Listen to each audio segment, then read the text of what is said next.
Welcome, kettlebell swingers, to this edition of Craft Your Skill. We're here to talk today about the kettlebell snatch. I'm here with the world-class kettlebell snatcher himself, Grant Anderson, and we're going to show you guys in only 7 minutes how to do incredibly accurate and high, powerful snatches that are going to make you feel awesome. All right, so let's go through these drills. The foundation of kettlebell snatching is a really solid one-hand swing. So Grant's going to start off, and at home, grab your bell. We're going to do 5 one-hand swings. Let's go ahead and hit those 5 swings. Really root your feet into the floor. The first thing I want you to focus on when you're snatching the kettlebell is to root those feet hard into the ground so you really feel like you're controlling your center of gravity through the floor. Very nice, Grant. Beautiful job.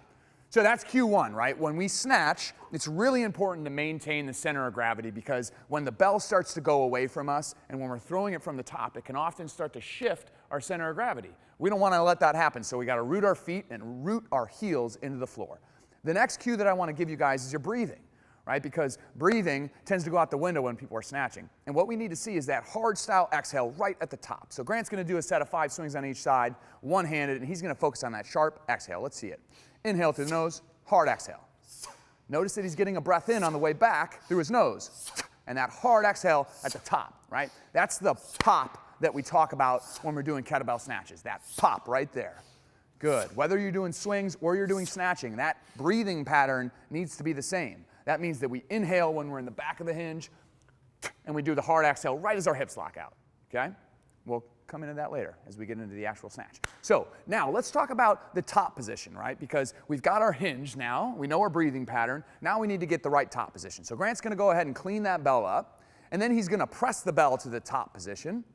And you can just stay right at this angle here. What I want you to see here on Grant is that kettlebell is stacked right over his body. So if you look at him from this side view, you can see that his arm is straight vertical over his body, and his lower back is not extended, okay? So he doesn't have any extension here. He's got his abs locked in, he's got his feet rooted into the ground, and that kettlebell is really being maintained in the center of his body. So go ahead and bring that down, Grant. We'll go to the left side, and he's gonna go ahead and show you that from the other angle so you can see the other thing we wanna focus on at this top position. So when Grant presses this bell up and he gets to this top position, it's really, really important that that arm be set down in socket, right? But also that he's not kind of kinking his neck either way. So he wants to have a nice, soft, relaxed neck and jaw, and he wants to be able to pull that arm bone down into socket using his core, okay? Very good, pull it down. So now that we know about our top position, we got to be able to drop that kettlebell back into a hinge. So what we're going to do now, after a quick shakeout, is we're going to clean that bell back up and get it into the top position, and then we're going to focus on dropping the bell down and throwing it back into the hips and then going for another swing. So Grant's going to go ahead and just drop that bell back into the hips, and he's going to swing it out in front of him. Good, 2 swings, and let's clean it back up and try that again.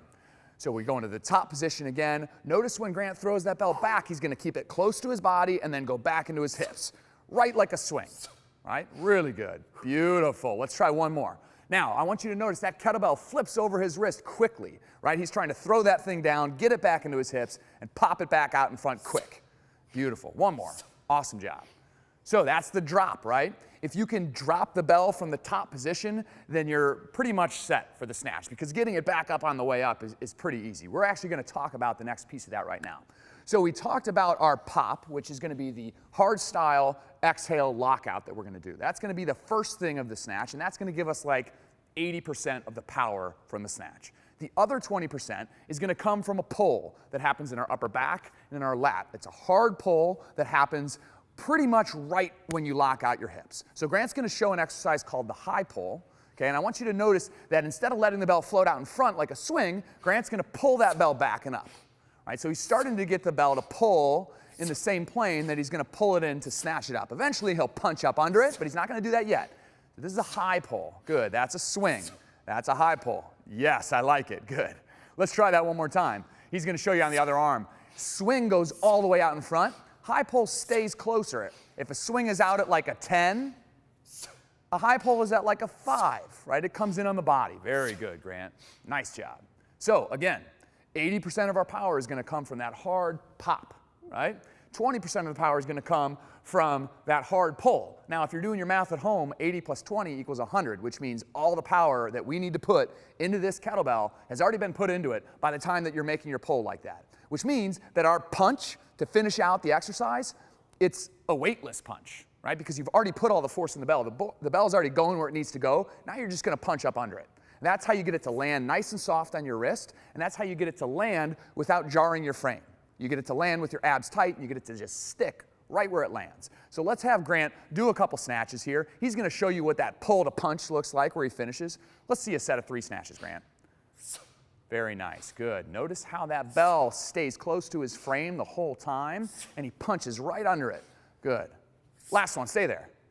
If you notice, right where that bell landed is right where Grant's staying, right? If you see his frame, nice and straight. He doesn't have any loss of position through his midsection. That arm, bicep is in line with the ear. He's getting a little tired now. Go ahead and bring it down.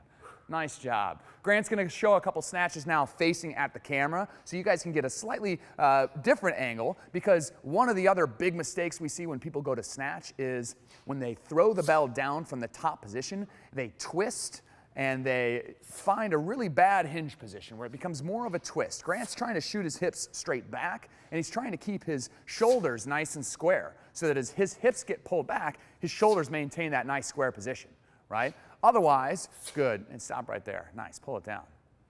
Otherwise, what we see is people hinging like this. They start to twist, right? And when you start to twist like that, and this shoulder comes forward and this one goes back, you're putting yourself into jeopardy there, right? So we don't want to do that. All right, we got 30 seconds left on the clock.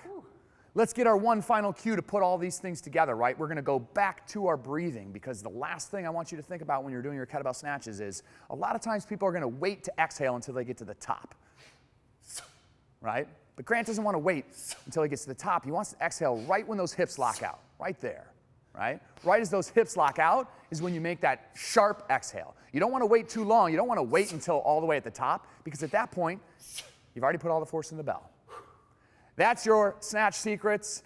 Thank you for tuning in. Stay tuned for the next episode of Expert Secrets coming at you here from Chicago Primal Gym. We'll see you soon.